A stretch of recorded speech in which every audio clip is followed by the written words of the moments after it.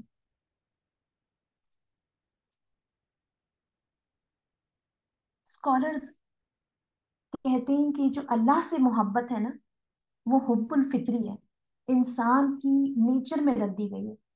جیسی ایک بچے کی ماں سے محبت ہوتی ہے نا، وہ فطری ہوتی ہے. کسی کو یعنی اس کے اندر اس کو کچھ ایفرٹ کر کے نہیں محبت پیدا کرنی ہوتی. لیکن اسکالرز کہتے ہیں کہ جو پیارے نبی کریم صلی اللہ علیہ وسلم سے محبت ہے، یہ حب الاختیاری ہے. اس کو اختیار کرنا پڑتا ہے. It needs effort. Effort to know, effort to consciously love him, to obey him and try to be like him. اس بات کو جو ہے وہ ایک خوبصورت واقعہ آتا ہے سیرت میں جو اس کو بہت خوبصورت سے ایکسپلین کرتا ہے کہ بخاری کے اندر یہ واقعہ آتا ہے کہ حضرت عمر رضی اللہ تعالیٰ عنہ کے حوالے سے کہ وہ ایک روز پیارے نبی کریم صلی اللہ علیہ وسلم کے ساتھ تھے، اور آپ صلی اللہ علیہ وسلم نے حضرت عمر بن خطاب رضی اللہ تعالیٰ عنہ کا ہاتھ تھاما ہوا تھا.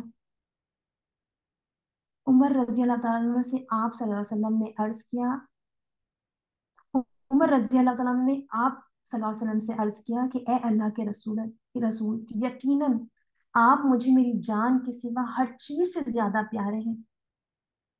آپ صلی اللہ علیہ وسلم نے فرمایا، نہیں، قسم ہے اس ذات کی جس کے ہاتھ میں میری جان ہے، اس وقت تک کہ میں تجھے تیری جان سے بھی زیادہ پیارا نہ ہو جاؤں.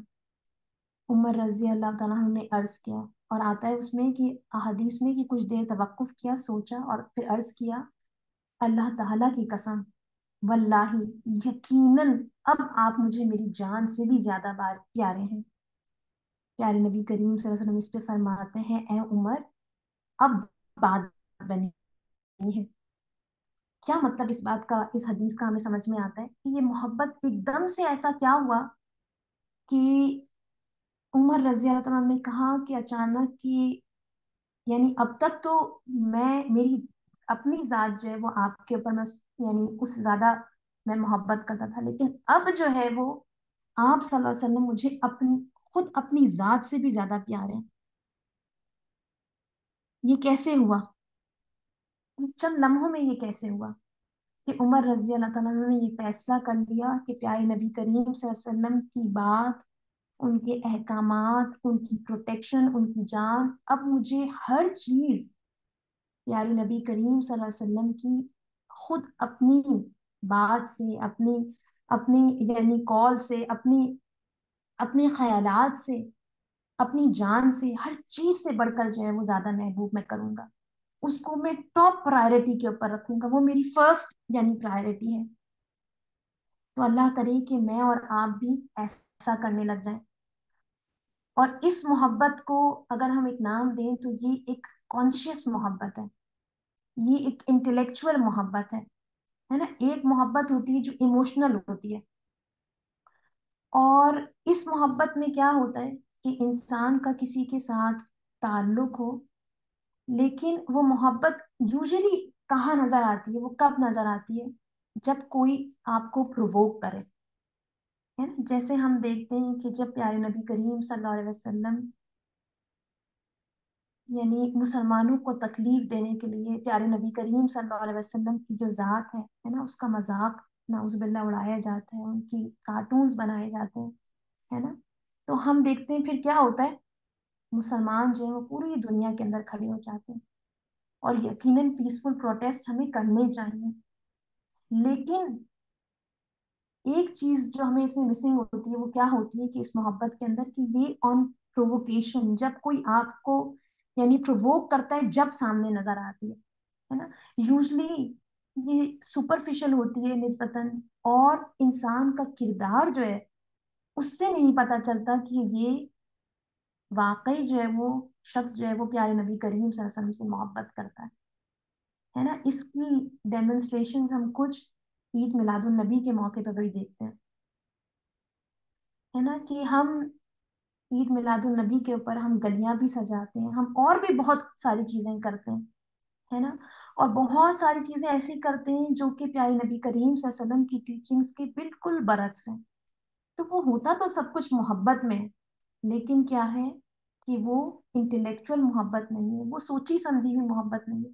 وہ یہ آپ جان کے نہیں کر رہے، یہ جانتے ہی نہیں کہ پیارے نبی کریم صلی اللہ علیہ وسلم نے کیا کہا ہے اور مجھے کیا کرنا چاہیے۔ اس کے مقابلے میں جو ایک کانشیس اور ایک انٹلیکچوئل محبت ہوتی ہے، وہ پیارے نبی کریم صلی اللہ علیہ وسلم کو جاننے کے ذریعے ہوتی ہے نا؟ جب آپ سیرت کا مطالعہ کرتے ہیں، آپ دیکھتے ہیں پیارے نبی کریم صلی اللہ علیہ وسلم کا کتنا خوبصورت کریکٹر ہے۔ پیارے نبی کریم صلی اللہ علیہ وسلم نے یہ قرآن ہم تک پہنچانے کے لیے، ہمارے رب کو ہم سے جوڑنے کے لیے کتنی قربانیاں دی، کتنی سیکریفائسز۔ تو آپ کو پھر ان سے محبت ہونا شروع ہو جاتی ہے، یہ محبت گہری ہوتی ہے، اس میں پھر آپ ان کے جیسا بننا چاہتے ہیں۔ اور یہ ایسی محبت ہوتی ہے جو سٹینڈ کرتی ہے ٹیسٹ آف ٹائم کو بھی اور شک کو بھی، ہے نا؟ یہ وقت کے ساتھ ساتھ جیسے جیسے آپ پیارے نبی کریم صلی اللہ علیہ وسلم کو زیادہ سے زیادہ جاننے لگتے ہیں، اتنی زیادہ آپ کی محبت بڑھتی جاتی ہے، اتنا زیادہ آپ ان کے جیسے بننا چاہتے ہیں، بننے کی کوششیں کرتے ہیں، اور پیارے نبی کریم صلی اللہ علیہ وسلم کا پیغام جو ہے اس کو آگے پھیلانے کی کوشش کرتے ہیں۔ اللہ کرے کہ ہم پیارے نبی کریم صلی اللہ علیہ وسلم سے ایموشنلی بھی جو ہے وہ محبت کرتے ہوں، اور ایک کانشیس اور انٹلیکچوئل محبت بھی پیدا کریں۔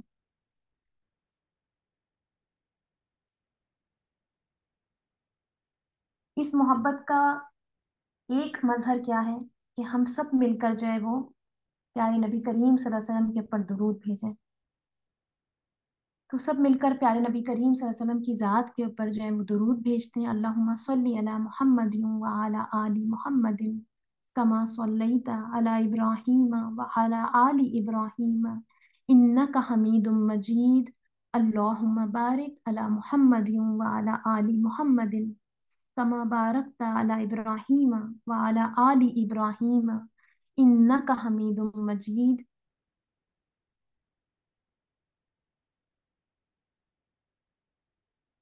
سیرت کا ہم مطالعہ کرنا شروع کر رہے ہیں ہم، تو اس میں ہم سب سے پہلے یہ دیکھتے ہیں کہ سیرت کا جو ہم مطالعہ کر رہے ہیں یہ ہم تک پہنچی کیسے ہے، اس کے سورسز کیا ہیں سیرت کے۔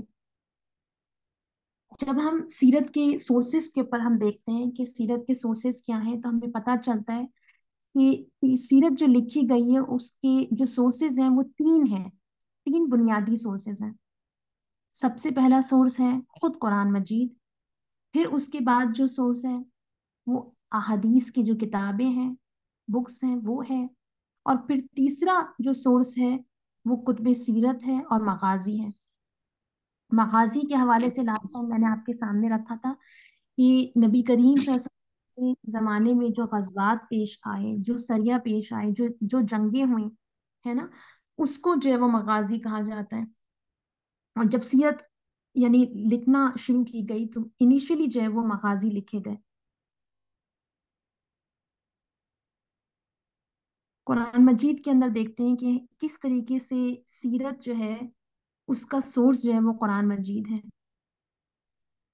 سیرت طیبہ کا اصل اور سب سے زیادہ اوتھینٹک جو سورس ہے وہ قرآن ہے۔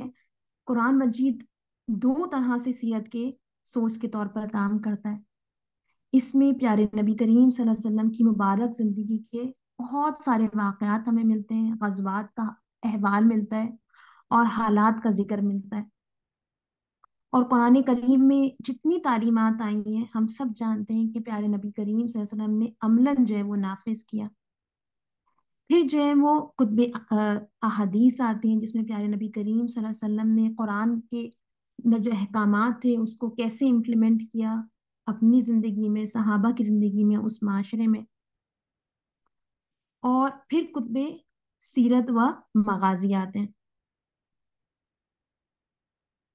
اچھا، جو کتب حدیث ہیں اس کے اندر ہم دیکھتے ہیں کہ سیرت کے مقابلے میں یہ جو یعنی کتابیں ہیں ان کے اندر بہت تحقیق کے بعد جو ہے وہ پیارے نبی کریم صلی اللہ علیہ وسلم کے جو یعنی اقوال ہیں، جو ایونٹس ہیں، ان کو محفوظ کیا گیا ہے۔ اور اس کے لیے بہت زیادہ جو ہے وہ کوششیں کی گئی ہیں کہ آتھینٹک چیزیں جو ہیں وہ ہم تک پہنچیں۔ اچھا، کتب سیرت کے حوالے سے ہم جو ہے وہ بات کرتے ہیں، اور اس کے اوپر ہم دیکھتے ہیں کہ جو کتب سیرت ہیں اس کا یعنی جو ماخذ تھا وہ کیا تھا، اور یہ کیسے اس کا جو ہے وہ آغاز ہوا۔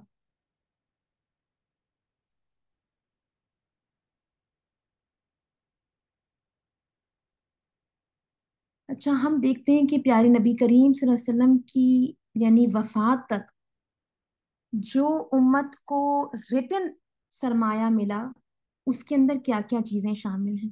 اس کے اندر حدیثیں ہیں جو حضرت عبداللہ بن عمر بن عاص رضی اللہ تعالیٰ عنہ، حضرت علی رضی اللہ تعالیٰ عنہ اور حضرت انس رضی اللہ تعالیٰ عنہ وغیرہ نے قلم بند کی۔ اس کے علاوہ تحریری احکام اور معاہدات جیسے کہ حدیبیہ وغیرہ، اور پیارے نبی کریم صلی اللہ علیہ وسلم کے فرمان جو آپ نے قبائل کے نام بھیجے، خطوط جو حضرت صلی اللہ علیہ وسلم نے جو سلاطین تھے، جو بادشاہ تھے اور جو عمرہ تھے ان کے نام ارسال فرمائے، اور 1500 صحابہ رضی اللہ تعالیٰ عنہ کے نام آتے ہیں کہ ایک دفعہ پیارے نبی کریم صلی اللہ علیہ وسلم نے حکم دیا کہ اس وقت تک جو لوگ اسلام لا چکے ہیں ان کے نام جو ہیں وہ لکھے جائیں، اور 1500 صحابہ کے نام جو ہیں وہ لکھے گئے۔ حضرت صلی اللہ علیہ وسلم کے بعد یہ جو ریٹن ٹریجر ہے، اس کو اس قدر ترقی اس کے اندر ہوئی کہ روایت کے اندر آتا ہے کہ ولید کے کتب خانے سے جب یہ تحریری مواد جو ہے وہ منتقل ہوا، تو یہ اس حد تک بڑھ چکا تھا کہ صرف امام زہری کی مرویات اور تالیفات گھوڑوں اور گدھوں پر لاد کر لائی گئیں۔ اچھا، مغازی کا آپ یہ لفظ دیکھ رہے ہیں، میں نے بھی آپ کے سامنے ایکسپلین بھی کیا کہ پیارے نبی کریم صلی اللہ علیہ وسلم کی یعنی زندگی میں جو مارکیں اور لڑائیاں ہوئیں ان واقعات کو محفوظ کیا گیا اور ان کو مغازی کہا جاتا ہے۔ عرب کے جو لوگ ہیں وہ جنرلی جو چیزیں لکھا کرتے تھے اس میں بیسکلی مغازی ہوا کرتے تھے۔ اچھا، اگر ابھی اس لحاظ سے دیکھیں تو شاید انسان یہ سوچتا ہے کہ پیارے نبی کریم صلی اللہ علیہ وسلم کے سب سے پہلے جو ہیں وہ واقعات اور افعال و اقوال میں سب سے پہلے مغازی کی روایتیں جو ہیں وہ انہوں نے فلارش کیا ہوگا، اور سب سے پہلے اسی فن کی بنیاد پڑی ہوگی۔ لیکن روایات کی اس میں ہمیں پتہ چلتا ہے کہ مغازی کا درجہ جو ہے وہ اس کے اندر سب سے آخر میں ہوا۔ خلفائے راشدین نے اور جو بڑے بڑے صحابہ تھے انہوں نے زیادہ تر حضرت صلی اللہ علیہ وسلم کے ان اقوال و افعال پر توجہ کی جن کو شریعت سے تعلق تھا اور جن سے فقہی احکام جو ہیں وہ نکلتے تھے۔ لیکن لیٹر آن کیا ہوا کہ مغازی کا فن جو ہے وہ فیمس ہوا، اور اس کے اوپر ہم ابھی مزید بات کرتے ہیں۔ اچھا، یہ سیرت کے اوپر لکھنے کا باقاعدہ آغاز جو ہے وہ کہاں سے شروع ہوا؟ اس حوالے سے سیرت کی کتابوں میں آتا ہے کہ جو بنو امیہ تھے انہوں نے جو ہے وہ علماء کو حکم دیا کہ آپ جو ہے وہ کتابیں لکھیں، ہے نا، اور اس میں سیرت کی کتابیں بھی شامل ہیں۔ اور پھر بنو امیہ کے بعد حضرت عمر بن عبدالعزیز کے حوالے سے آتا ہے کہ انہوں نے خاص طور پہ جو ہے وہ لکھنے کے حوالے سے، کمپائلیشن کے حوالے سے، حدیث کے، سیرت کے، انہوں نے جو ہے وہ اس کو بہت زیادہ ترقی دی، اس کو بہت زیادہ فلارش کیا۔ اچھا، آپ کے سامنے آپ یہ ایک چارٹ دیکھ رہے ہوں گے، یہ وہ یعنی افراد ہیں جنہوں نے جو ہے وہ یعنی سیرت کے حوالے سے جو ہے وہ اس کو لکھنے کے حوالے سے، کمپائل کرنے کے حوالے سے جو ہے وہ گراں قدر خدمات انجام دیں۔ اس میں آپ سب سے پہلے کس کا نام دیکھ رہے ہیں؟ یہ عروہ بن زبیر کا نام دیکھ رہے ہیں آپ نا۔ عروہ بن زبیر جو ہے یہ حضرت زبیر رضی اللہ تعالیٰ عنہ کے بیٹے تھے، اور حضرت ابوبکر صدیق رضی اللہ تعالیٰ عنہ کے نواسے تھے۔ حضرت عائشہ رضی اللہ تعالیٰ عنہ کی آغوش تربیت میں پلے تھے۔ سیرت کی اور مغازی میں آتا ہے کہ ان کی کثرت سی روایتیں ہیں۔ بعض کی رائے یہ ہے کہ فن مغازی کی سب سے پہلی کتاب انہوں نے تدوین کی۔ اچھا، ہم اس کے اندر تمام لوگوں کو تو ڈسکس نہیں کریں گے، لیکن کچھ نام ایسے ہیں جو کہ ہم دیکھتے ہیں کہ جب ہم سیرت کی کتابوں کے حوالے سے دیکھتے ہیں تو کچھ بڑے بڑے نام جو ہیں وہ ہمارے سامنے آتے ہیں۔ اس میں سے ایک نام جو ہے وہ امام زہری کا ہے۔ امام زہری جو ہے حضرت عمر بن عبدالعزیز کے زمانے میں تھے یہ، اور مغازی پر انہوں نے ایک مستقل جو ہے وہ کتاب لکھی، اور ایک اسکالر یہ کہتے ہیں کہ یہ یعنی اس فن کی پہلی تصنیف تھی۔ یہ علماء کے یعنی جو اس زمانے کے علماء تھے ان کے یہ یعنی ٹیچر تھے، اور اسکالرز یہ کہتے ہیں کہ فقہ میں اور حدیث میں ان کا کوئی ہمسر نہ تھا۔ امام زہری کا آپ سٹیٹس سمجھنا چاہیں تو اس بات سے سمجھیں کہ امام بخاری جو ہیں یہ ان کے جو ہیں وہ شیخ الشیوخ تھے،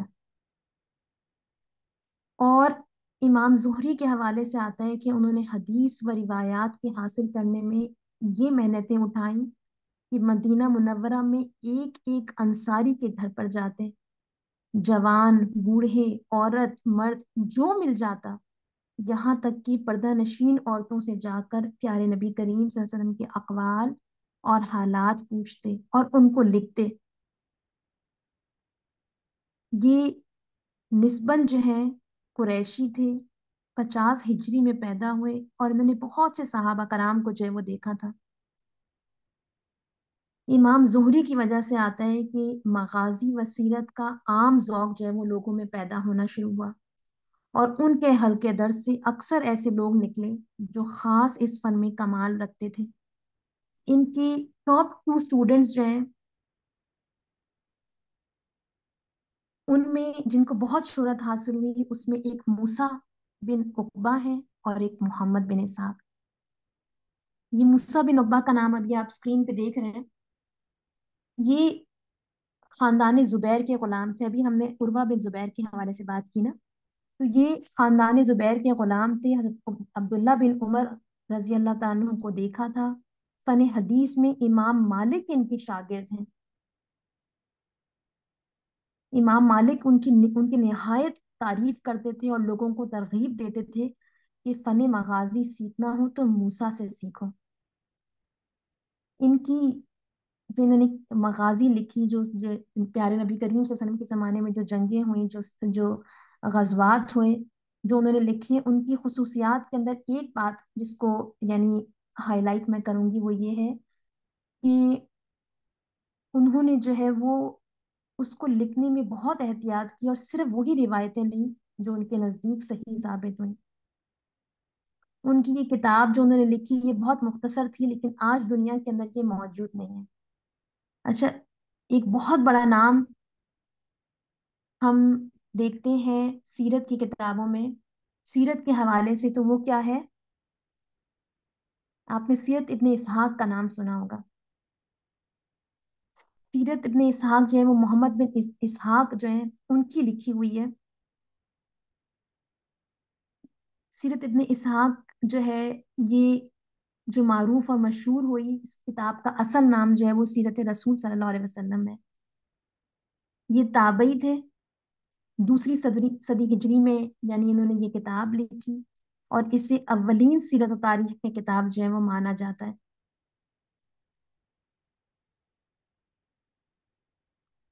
ایک صحابی حضرت انس رضی اللہ تعالیٰ عنہ کے حوالے سے آتا ہے، یہ تابعی کیسے ہیں کہ انہوں نے ان کو دیکھا تھا۔ ان کے بارے میں آتا ہے کہ علم حدیث میں ان کو کمال حاصل تھا۔ امام زہری ان کے جو ان کے یعنی ٹیچر تھے، ان کے بارے میں آتا ہے کہ امام زہری کے دروازے پر دربان مقرر تھے کہ کوئی شخص بغیر اطلاع کے نہ آئے، لیکن محمد بن اسحاق کو عام اجازت تھی کہ جب چاہیں چلے آئیں۔ امام بخاری کے بارے میں آتا ہے کہ تاریخ کے حوالے سے اکثر واقعات جو ہیں وہ انہوں نے انہی سے لیے۔ محمد بن اسحاق کی کتاب، جب یہ جو کتاب سیرت ابن اسحاق ہے یہ کثرت سے جب پھیلنا شروع ہوئی اور بڑے بڑے جو مشہور محدث تھے انہوں نے اس کی کاپیز کو مرتب کرنا شروع کیا، تو اس کتاب کو ابن ہشام نے جو ہے وہ اس سے فائدہ اٹھایا ہے نا۔ دوسری کتاب جس کا نام جو ہے وہ ارلیسٹ سورسز جو ہے سیرت کی، وہ آپ جانتے ہیں کہ سیرت ابن ہشام کے نام سے آتا ہے۔ یہ جو ابن ہشام ہے، ان کا اصل نام عبد الملک تھا، اور انہوں نے محمد بن اسحاق کی جو کتاب تھی سیرت ابن اسحاق صلی اللہ علیہ وسلم، انہوں نے کیا کیا کہ اس کتاب کو انہوں نے ماڈیفائی کیا اور اس میں اضافہ کیا۔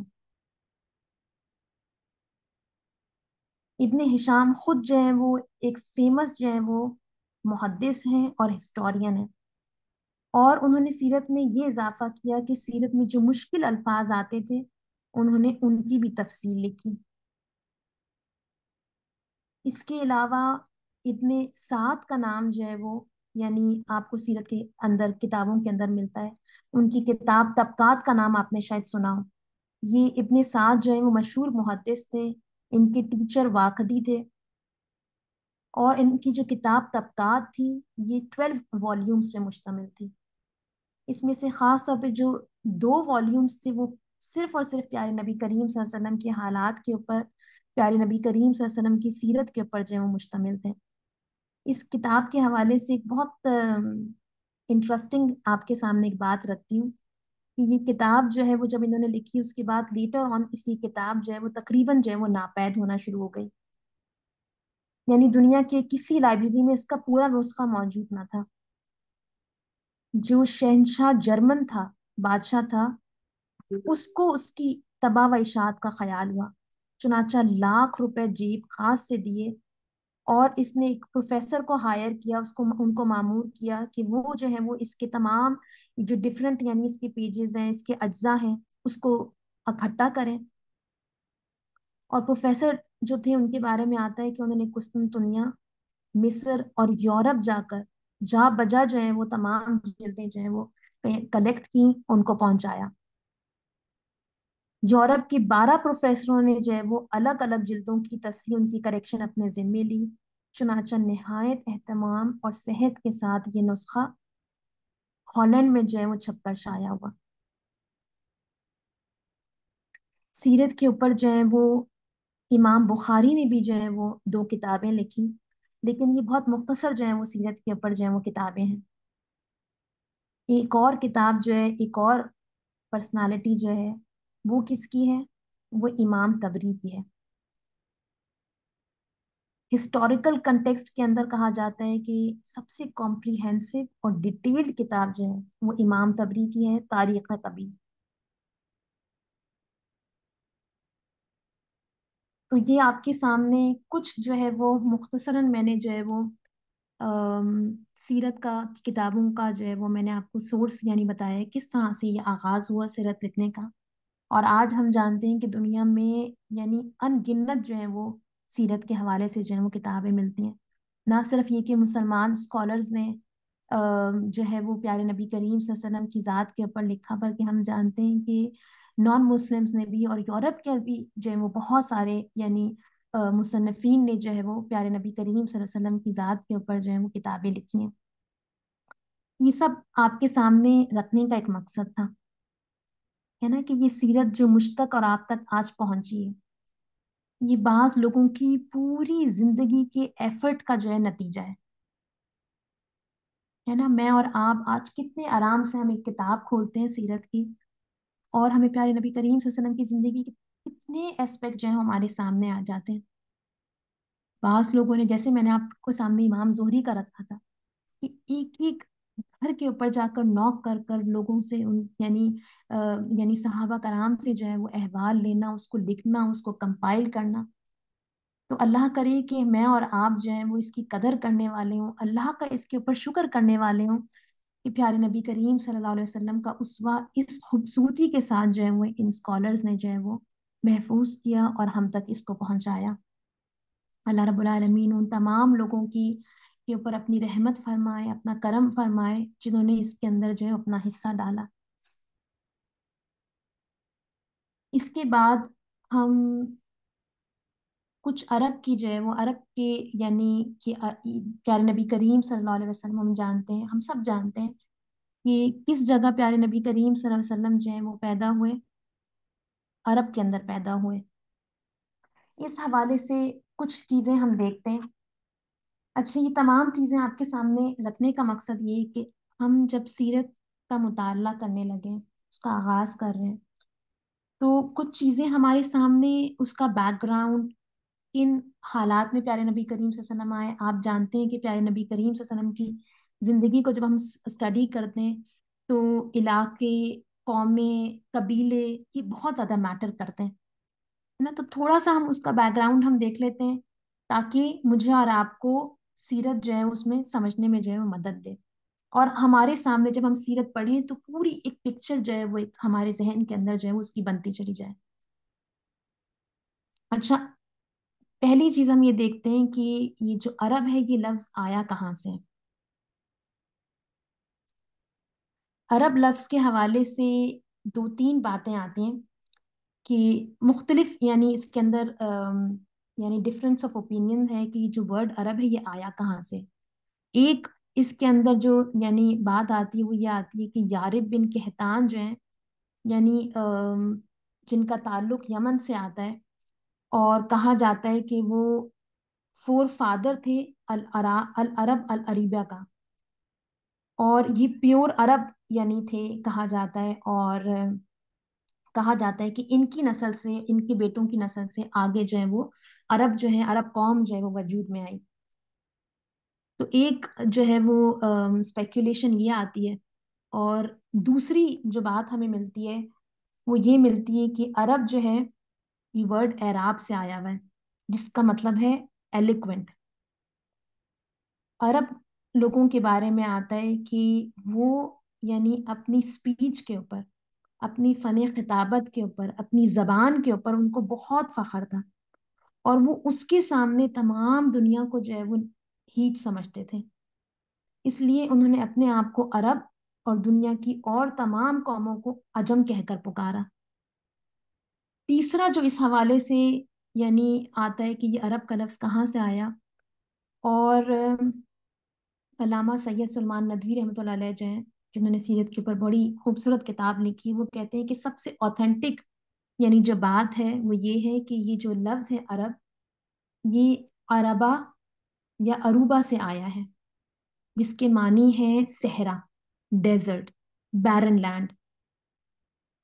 کیونکہ عرب کا ملک زیادہ تر جو ہے وہ ہم جانتے ہیں کہ بیابان ہے، اس میں کچھ نہیں اگتا ہے، ڈیزرٹ ہے. تو اسی لیے عرب جو ہے، یہ اس جگہ کا نام جو ہے وہ عرب پڑا. اور عربا سے نکلا ہوا ہے، اس کو لیٹر آن جو ہے وہ اس کو تخفیف کر کر، اس کو یعنی شارٹ کر کر جو ہے وہ عربا کہا جانے لگا، اور بعد میں پھر اس کو عموماً جو ہے وہ عرب بولا جانے لگا. اور پھر اس ایریا کے ساتھ ساتھ جو لوگ یہاں پر رہتے تھے پھر ان کو بھی جو ہے وہ عرب کہا جانے لگا. اچھا، عرب جو ہے اس کے حوالے سے یہ آپ کے سامنے ایک سلائیڈ آ رہی ہوگی اور آپ اس کا میپ دیکھ رہے ہوں گے. اچھا، عرب جو ہے یہ ہے تو ایک پیننسولا.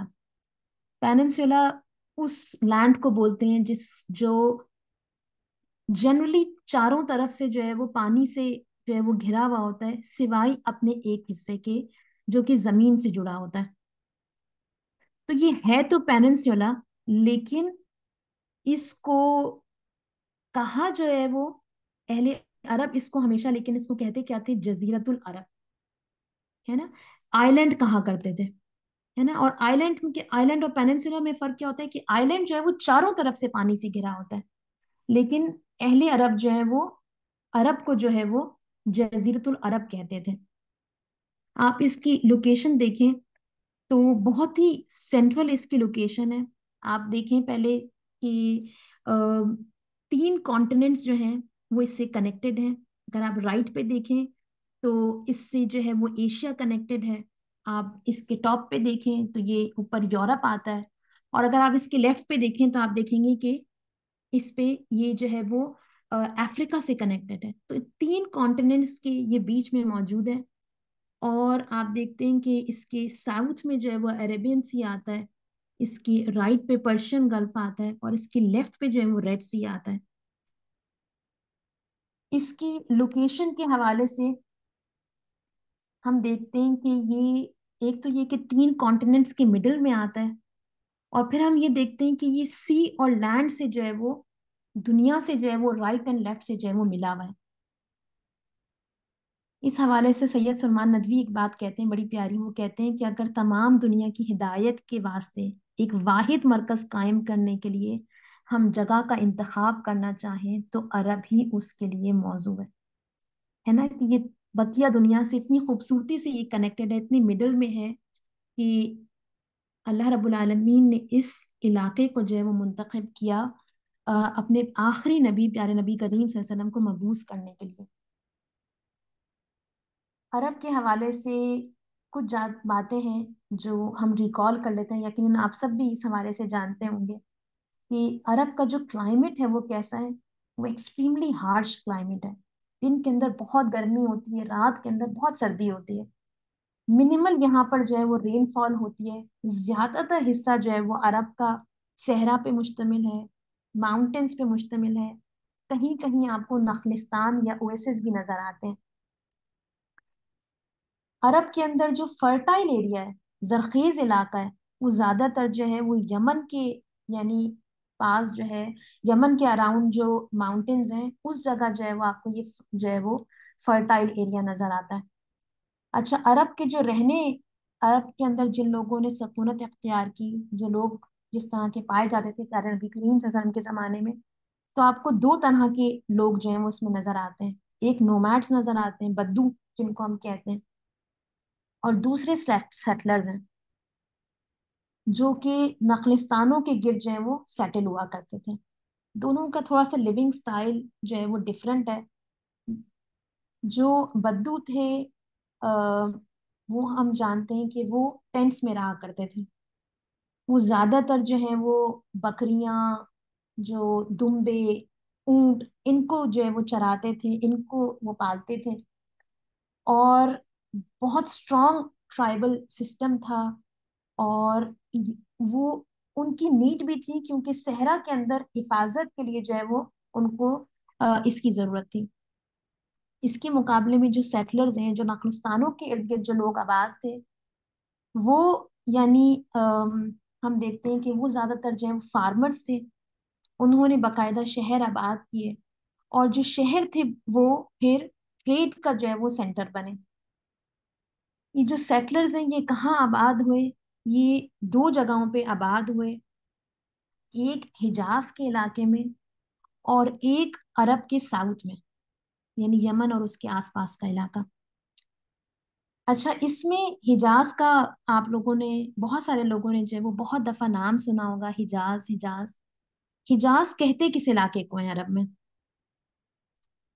تو وہ علاقہ جو ریڈ سی کے کنارے کنارے ہے نا، لمبائی میں جارڈن کی سرحد سے شروع ہو کر یمن کی باؤنڈریز پہ ختم ہوتا ہے، اس کو حجاز کہا جاتا ہے۔ اس کے اندر مکہ، مدینہ، جدہ، طائف، خیبر ہے نا، یہ حجاز کے مشہور مشہور شہر ہیں۔ اور ہم سب جانتے ہیں کہ مکہ معظمہ اور مدینہ منورہ جو ہے وہ یعنی دنیا بھر کے مسلمان جو ہیں وہ یعنی ان کی محبت کا مرکز ہے، تو یہ جو ہے وہ حجاز کا علاقہ کہلاتا ہے۔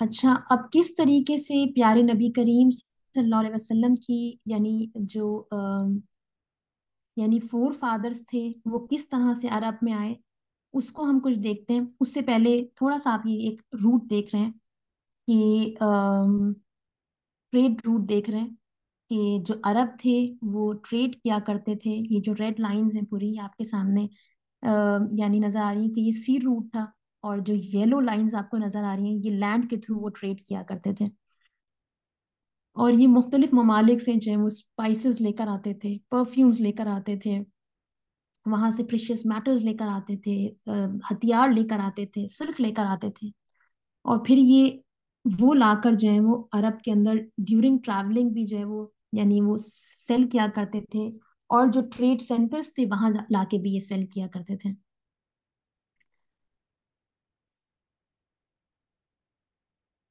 اچھا، ابھی میں نے آپ کے سامنے کہا کہ ہم پیارے نبی کریم صلی اللہ علیہ وسلم کی جو زندگی ہے اس کا یعنی ان کا جو فور فادرز تھے پیارے نبی کریم صلی اللہ علیہ وسلم کے، وہ کس طریقے سے جو ہے وہ عرب میں آئے، تھوڑا سا اس کو دیکھتے ہیں، اور اس سے پہلے ان کی تاریخ دیکھتے ہیں کہ عرب کے اندر اقوام قومیں کون کون سی تھیں۔ اچھا، عرب کے اندر جو سیرت نگار ہیں وہ کہتے ہیں کہ تین قومیں تھیں، آ، تین طرح کی قومیں آباد تھی.